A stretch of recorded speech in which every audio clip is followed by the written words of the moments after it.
Paul, I could really go for some chicken fucking nuggets right now. You should probably go to McDonald's then, right? I think so, man. Because, I mean, what better... I don't know where I was going with this. I was trying to tie it into Mick and Mack, Bag Magic, Puzzle Land. But we don't have a car, so we can't go to McDonald's. So what's the next best thing that we can do? Find Ronald McDonald to bring us to McDonald's with some Bag Magic. Yes. Have a picnic. Picnic with Mick and Mack. We're doing fucking Mick Kids. Mick Kids. MC Kids. The NES. Yes. Yeah, MC Kids, because there were periods after. It was abbreviation. Wicka Wicka. Mick Kids. McDonald's children. Is that what that meant? No. Actually, that's not a bad idea. Maybe. I don't know. McDonald's children kids. Awfully redundant. It has a good flow to it. Yeah. So welcome to Power Trip Gaming Retrospective. We're doing Mick Kids. We're doing Mick Kids today. This game. So this was a rough trial for us. Well, here's the thing: is that it was a rough trial for us, and I think the consensus is that this game generally is favorable. It was well received. It was well received. Sort of. Not as well received as one of the lead developers would have liked for it to be, but Greg it was still... Tavares. Greg Tavares. Fuck you. Yeah. But apparently it was received very well for the reviews that it got. It wasn't quite a hit. Yeah, but it wasn't quite the hit or quite the juggernaut that they wanted it to be. Tavares quoted, "I guess it takes more than making a great game to be a hit," because he thought this was the spiritual successor to Super Mario Bros. 3. That's right. Not a joke. He really did. Because Super Mario Bros. 3 the game was released in 1990, and then they had made the determination that Super Mario Bros. Was done on the Nintendo. They were now making the fourth game, and it was going to be for the brand new Super Nintendo system. That's right. This game came out in 1992, and they thought, there is no more Mario on the Nintendo, pick up the torch. So we got to pick up the torch. This is a spiritual successor to the Super Mario Bros. Franchise on the Nintendo Entertainment System. Ouch. And they were half right. Terribly mistaken, in my opinion. They were half right. Because if you've ever played Super Mario Land 2... I have not. Isn't that a... 6 golden coins? I have never played it. Game Boy game? That's a Game Boy game. You've never played it? I've never played it. I don't even have it. Wait! I might have it. Because I think I actually bought it not that long ago, but no, I've never played Super Mario Land 2. So, it's funny because the layout and like the level designs and stuff like that from Mick Kids really reminded me a lot of Super Mario Land 2. The way that the levels are set up, the different worlds and stuff. So they were really trying to emulate really what Super Mario World on the Super Nintendo was. And you can tell that they put in some interesting mechanics into the game that granted that Mario did not have. Like the arrows that send you all the way back to the beginning of the level. Or the gears that could then reverse polarity. That I did like, actually. That was kind of ingenious. That was unique. Yeah. But it takes more than just a great game to make a hit. So it was developed by Virgin and Ocean, I believe, overseas. But yeah, Virgin Interactive, apparently they could develop their games in addition to publishing them. So they both developed and published the game. Yep. In 1992. So, Mick Kids, you play as the titular Mick and Mack, and you are helping Ronald McDonald reclaim his magical bag from the Hamburglar. Hamburglar. The Hamburglar. You meet a variety of other McDonald's characters. Birdie. Grimace, the Professor. Yep. They all help out. I feel like it was only the 3. No, some character on the moon. Yeah, there was one on the moon, too. I don't know. I thought there'd be Fry Kids. No Fry Kids. No. But, I mean... It's kind of it's similar to like Mario 3-esque, moving around the map, and you go to the stages. You could just get to the end of the stage. There were hidden things you could find, hidden cards, hidden blocks. I mean, fuck. Meal tickets. Meal tickets, you fucking ass. What? They weren't meal tickets. They were just cards. They had an M on there, and it was a meal ticket. It was a hidden card. So in order to get to the next world, you had to collect so many cards, and then that would push you into the next world. It would allow you to go into the next world. And what we did not realize too is that we thought, oh, okay, you can find so many, you don't have to necessarily find them all. Oh, nay. We found out that is not the case. You have to find them all in order to get to the final level to get the best ending. We were under the assumption that in order to proceed to the next world, all of the cards you would have to find were in the current world. Mm-hmm. And that's where we fell fucking short. Yes, we did. A card in Grimace's world would be in Birdie's stage. Yep. So, like, you'd have to backtrack through all these different levels and try to find these different paths to uncover the cards to get to the next world. It was bullshit! I hated this game! It was... Why don't you tell us how you really feel? This game was extremely frustrating for me. Okay. And we spent, as of that video, that was the longest we had ever spent on a title. We had spent over 4 hours on that game. It was the longest recording we had ever had. We practically had to beat the game twice because we literally went through every single level in the game at least twice. Yes. Because we beat them the first time, and then we had to then do them over again because we realized that we had missed some of those hidden tickets to progress onto the Hamburglar stage to reclaim the magic bag. I couldn't even force myself to watch this entire playthrough. It was so disconcerting to watch it and just relive all of that pain again. It was like a form of PTSD for me. It might be. It was rough. So getting into the difficulty, what do you give this game for difficulty? Well, I remember we continued once. Yes, we did. I don't remember if there were unlimited continues or not, because I don't think we were at liberty to find out. No. So as far as difficulty goes, honestly, I was going to go middle of the road, possibly a 6. Probably more than likely a 6, because this game's long. No password. Again, not sure if this is unlimited continues or not. If it's unlimited, I would say it's middle of the road. If it's limited, it would be a 6. It's a long fucking game. Though we're not gonna agree on this one. What, you thought it was less? Oh yeah. Really? Yeah. Well, there were quite an abundance of one-ups. I'm talking like 3. Really? Really. So a game with a 3 difficulty we spent 4+ hours on. Because we were searching. The game itself was not hard. And we knew exactly what we had to do. We just couldn't find the pieces. We died a lot. But there was an abundance of one-ups, and you could redo... We did farm one-ups. And you could redo other levels, older levels, like the easy levels, to get more one-ups. I would go 4. I wouldn't say 3. Because I remember there were a lot of tricky areas there were to finding these hidden cards that we needed to find. It might be. And the game is very long. It is very long. There was, 1, 2, 3, 4, 6 worlds? I think there was 6 different worlds, and there was about 5 to 6 different levels in each one of those worlds. Yeah. So, it's long. It was a long game. With no password or save feature. No password. It was definitely a test of endurance. Yes, it was a test of endurance, but there was nothing inherently overtly difficult about this game. It was literally just time-consuming. I couldn't give it less than a 4, to be honest. That's fine. Because you started off at a 6, and I got you down to a fucking 4. I'm speaking out of hurt after just recently watching the ending. That's called PTSD, motherfuckers. Yeah, it was a lot rougher than I thought. Yeah. Yeah, honestly, a 4 I think would be right. Yeah, it is. This was definitely not a 6. I suppose you do have 5 hits before you even die. Yeah, exactly. And then getting a life up actually brings you back to full health. Yeah, you have a very very forgiving hit set. You've got the hearts. Yeah.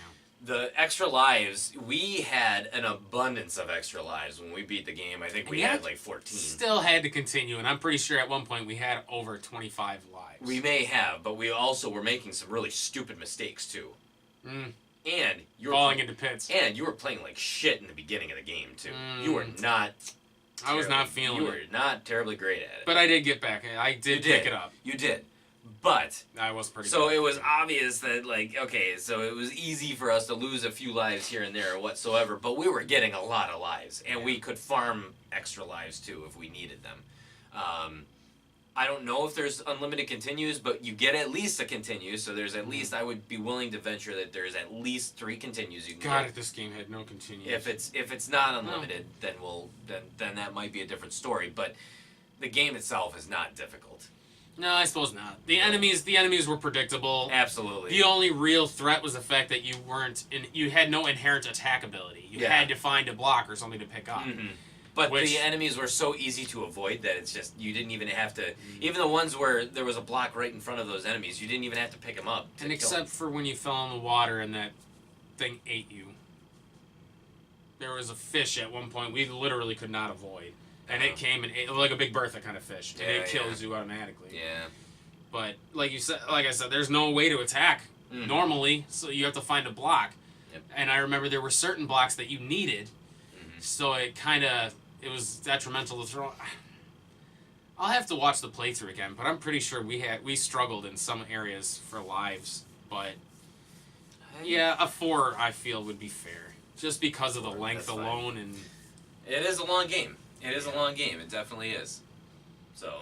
God, I hated this game. But yeah, I would not. I could not give it. Yeah, I can't even give it middle. I spoke out of anger. Yeah, when you said 5, I'm thinking 6. I'm like, you do realize that we gave Bucky O'Hara 6, right? And that was a tough game. That was a tough game. This fucking McKids. You're right, and I suppose really, we spent an hour to 2 hours just searching for these dumbass for cards. Nothing for the cards. That's why I'm saying we played like every single level at least twice, because then we had to scour it the second time to try to find those stupid cards so that we could go on to the next level. But you don't feel like the hidden stuff makes it more difficult? No. You don't think so? No. I'd say that's the factor in difficulty. No, because would be it's that always... you have to venture back and actually think outside the box a bit to find these things that were hidden. Some of them very cleverly, I might add. Some of them were cleverly hidden, but they were all there. It's not like you had to, like, jump into something that wasn't there to then get to a secret area. It wasn't like you had to jump up and a surprise item would appear. It was always there. You just had to... To me, it really... You're going to hate me for saying this. Yeah, go for it.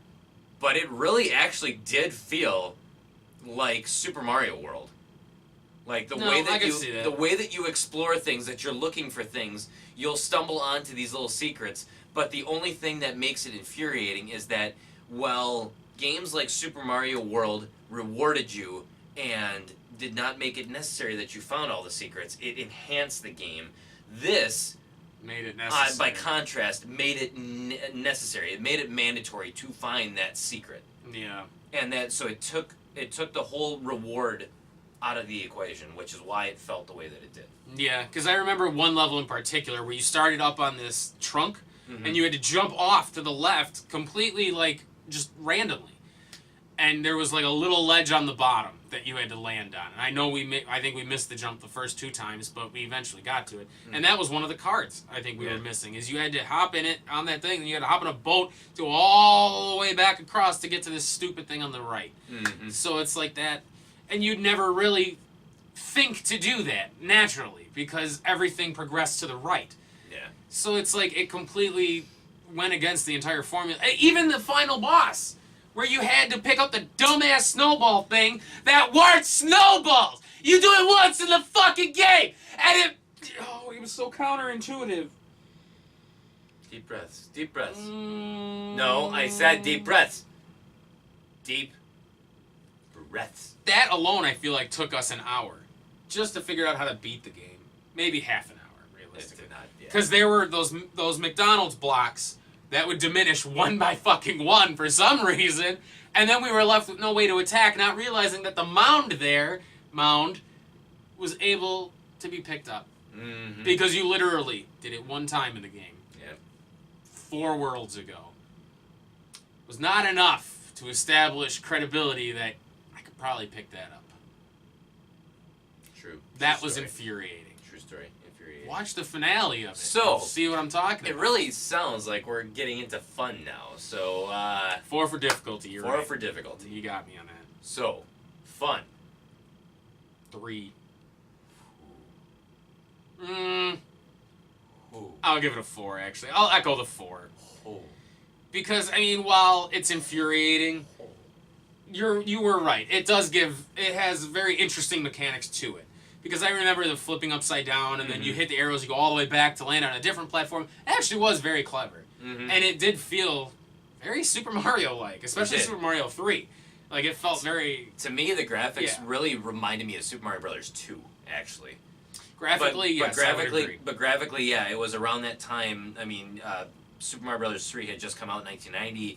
This game came out in 1992, and it took them 8 months to develop. So basically, Super Mario Brothers 3 was already out, and so they must have had their basis for what they wanted to do, created it, and then released it. So they had Mario 3 in mind when they released it. And especially for a licensed franchise game, like for McDonald's, it's actually pretty well done. As far as licensed tying goes, when it comes to food properties like that, I mean, it actually was a pretty good game. It wasn't that bad. I mean, you could have. Well, I suppose you really can't take a lot of the McDonald's elements out of it because then the game wouldn't make sense. Yeah. But I mean, it wasn't terrible for what it was. I mean, Jaws. I know you love Jaws. Well, actually, it's a guilty pleasure. I know it's a bad game. And Jaws actually was pretty faithful to the source material, sort of. Sort of. At least as far as the probing goes. Yeah. But yeah, I mean, it was okay. But I feel like just, God damn it! Now I'm second guessing myself because I'm still speaking out of hurt. Do you want me to Go first? Okay. God damn it. So hopefully this doesn't end our friendship. But I'm gonna give this game a 6. Fuck you. I'm gonna give this game a 6 for fun. I was not as hurt over this game as you were. No, you weren't. To be quite honest, and like I said before, I think one thing that rubbed me the wrong way that I alluded to before is the fact that the bonus stuff and the hidden items and stuff, it was fun what they included, but to make it a necessity is the wrong way to do it because that detracts from the game. It does not enhance it. Just like in Super Pitfall, making the items that are necessary absolutely hidden. That you would honestly have no indication or inclination that they're there. Exactly. You're right. But you're very right about that. So it rubbed us the wrong way, but when it really boils down, as far as the game goes, it is a huge game. There's a lot of different levels. There's a lot of exploration. The learning curve and the difficulty curve is really it's on point. It literally it starts off pretty easy and then it just kind of it kind of builds appropriately. Yes, I suppose. I do understand that the last guy, the magic bag, it was very cryptic. There was a mound there. There was nothing to even indicate that you could pick up the fucking rocks. And the disappearing McDonald blocks made no sense. And the disappearing McDonald blocks. But the music was pretty good, actually. I have to say, as far as the soundtrack goes, it was all right. It was varied too. The soulless child eyes were weird. Graphically, the game was strange to me. But you're just looking for things to pick apart on this game. Dude, the kids look creepy in that fucking They do look creepy, I'm not gonna lie. But the actual, the game was pretty solid. I mean, it played well. The game actually reminds me of almost like a mix between, kind of like the Super Mario Brothers 3 Obviously. And almost in a weird way, Super Mario World 2. Where they started having the hand-drawn animation and stuff like that, where it almost feels like the game was so cartoonish that it's almost like it would have been hand-drawn animation had they been able to do that at that time. I see what you're saying. Because the game was, the levels were very, to be quite honest, the levels were kind of bland. The backgrounds, the graphics, very bland, but everything else was just, the exploration was fantastic. The music was really good too. I really liked the music. And honestly, it's an immense game. You definitely, Definitely get your money's worth. It feels like you're playing a Mario game. You get a boner for this game. I don't get a boner for it. You certainly are talking about it like you're getting a fucking boner over here. That's why you crossed your leg all coy over here, because you got a fat erection right now. Well, Don't get me wrong. I would never, honestly, I will never probably put the game in again and play it. No. But I can't say... But you can give it the credit. I can give it the credit that it's due. Yes, Tavares said some mighty words saying that it was the spiritual successor to Super Mario Brothers, which, okay, correct, Tavares? Yes, I will give you that. You definitely did try to make this a spiritual successor to Mario. Great job. I love that I'm actually talking to him as if he was actually watching us. He's probably not going to. Is he even still alive? Of course he is. Of course he is. But to say that it takes more than just a good game or great. Yeah. He even made an emphasis on great game. It takes more to be a hit. It takes more than just being a great game to be a hit. This by no means was a great game, but I am saying that it is good. It stands up, but there are some flaws in it, and so that I know that rubbed you the wrong way, and I think that really colored your perception of this whole entire playthrough. You know, you wanted to hate it as a result of that. And you know, from the inception of Power Trip Gaming Retrospective, the whole idea was for us to go back and give objective views on these once the dust has settled. And you are not being objective. I should not have rewatched our videos. That's for sure. I should have just gone solely based on memory, but you're right. Taking my butt hurt out of it, it was clever. Even the exploration that I hated, the inane secrets, was clever in a lot of areas. So I'll give it the idea.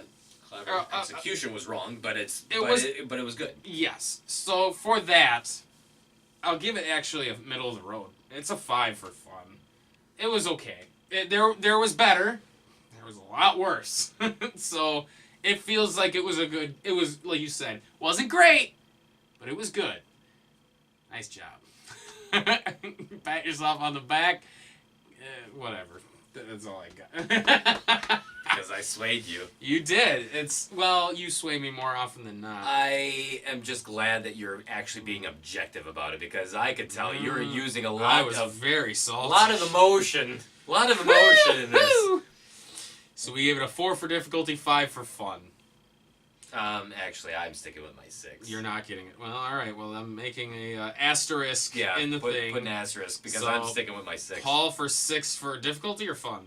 For fun. Oh, that's right. Difficulty, I said 3. But I will go ahead and I'll agree with you. I'll up mine to a 4 for the difficulty. Yeah. But it ain't getting a 6 nor a 7, like you originally. I'm a little embarrassed that I said that, because watch the finale when I freak out. That brought back a lot of emotions for me. That was rough. I really got salty about that. This game's hard. Super hard. Everything's a 6. Trojan's a 6. Everything's a 6. Fisher Price Firehouse Rescue is a 7. It's a 7. 7, we almost lost. Yeah, well, you almost lost. You almost ran out of time. I was curious to see what would have happened. I had plenty of time. Yeah, you did. Yeah, a whole 10 seconds.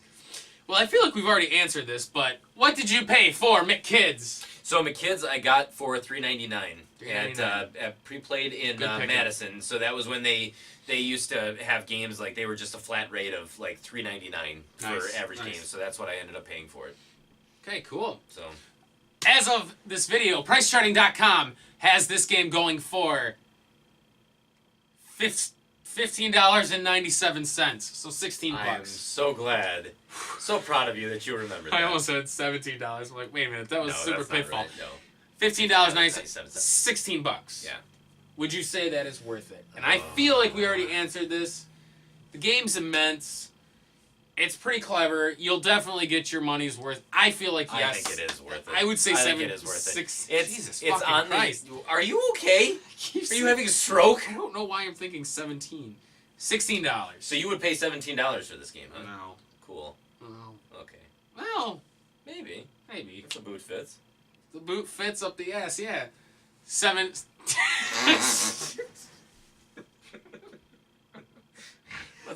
Let's go get a meal ticket. I need a meal. I'm fucking hungry. Need a meal ticket. $16, I'd say, yeah. For what you get, graphically speaking, there's worse platformers. This is pretty good. It's a fun platformer. It's got great music. It is really long. There's a lot of levels, so there's a lot of substance with this game. Yeah. Honestly, I think 16 is a little bit steep personally, but at the same time, I would pay the 16 upwards of even $20 if you're a fan of the platformers. $20 or less, pick this one up because I really do think that you would enjoy it. It's definitely not a casual play. It's not a pick up and play for a little bit. Oh no, it's not. Yeah, no, it's not because of the fact that there is no save feature, there is no password feature. You are literally it's all or nothing. You pick it up, you start. If you want to beat it, then you're going to be putting in at least 2 to 3 hours before you're done with it. Well, I suppose the same could be said for Mario 3, because Mario 3 is a pretty long game. But there were ways to shorten it. There was ways to make it short. Yeah, never mind. Whistles, so I can't really equate it to Super Mario 3. This did not have that. So you had to find all those fucking cards. Yes, you did. Every single So one. yeah, this is a pretty good length. You'll get a decent challenge. Not really. It's you might having to search for shit. You're gonna do some backtracking because I don't think there was a way to get multiple cards per run because you were either going one way or the other, and there really wasn't a way to go back. So, I mean, be prepared for a little bit of exploration and thinking outside the box. Yeah. Instead of going right off the bat, head left. I mean, instead of going up that thing, go down it. Take the boat a little farther than you should. Pick up the fucking boat. Because I remember we had to do that at one point. We had to pick the boat up. God damn this game. The mound. The mound. By the magic bag. You can pick that stuff up and it's a rock. It's a rock. And you throw it at the worms. And then at the wand. And then at the rabbit. And then at the rat. And then that's it. And that's you beat the game. Yay! So that's it. Hit us up on Facebook. Hit us up on Twitter. Go to PowerTripGaming.tv. It takes you right to the channel. Watch the games that we do. Goo goo ka-choo! Comment on how crazy he is and how much he hates this game. Even Kingdom Tasha didn't like this game, and she was the one that recommended it. She suggested it, but she said, I just remember playing it when I was younger. It wasn't by any means a good game. Well, it takes more than just a great game to make a hit. That's very true. Sage-like wisdom. Yes. The link in the description will take you right to our playthrough. It's a long one. I think it's 11 parts. It is 11 parts. It's long. It was a long one. And it Has said no woman to me ever. And it caused him a lot of grief and personal anguish. Mick Kids, honestly, was one of the games that we played a lot at this point. Yeah. Well, I suppose in the grand scheme of things, not a lot, but we've done a good chunk of the collection. We've done a good chunk, yeah. This is one of the games that give me very vivid memories of just being rough for some reason. This one, Castle Quest, even though that was you, still to me was one of those titles where it sticks out in my mind as being one of our tougher triumphs. Yeah. Oh. I would not hold this game in the echelon that Castle Quest is. No. Well, I mean more so the game that we struggled on. Oh, gotcha. Because you're right, this game was not one of our hardest games. No. But we struggled. That was another one that we struggled on really for a while that we really shouldn't have. Toxic Crusaders. We struggled. Mighty Bomb Jack. Mighty Bomb Jack was embarrassingly long. Yeah. I mean, yeah. Even Mighty Bomb Jack, I don't think we really gave a high difficulty to. No. It was just... We just suck at video games. We suck. Terrible. But we beat things. So next time on Power Trip Gaming Retrospective. We're going to review something better, and we're going to be better at it. You're right. Yes. We'll be a little better at it. Hey! Actually, the next group of games Are gonna be better. are going to be better. We're getting into some goodies. And one of my personal favorites. No, that's not for a while yet. That's Oh, it's that's not? within 3 batches. Oh, son of a bitch. Yeah. Never mind then.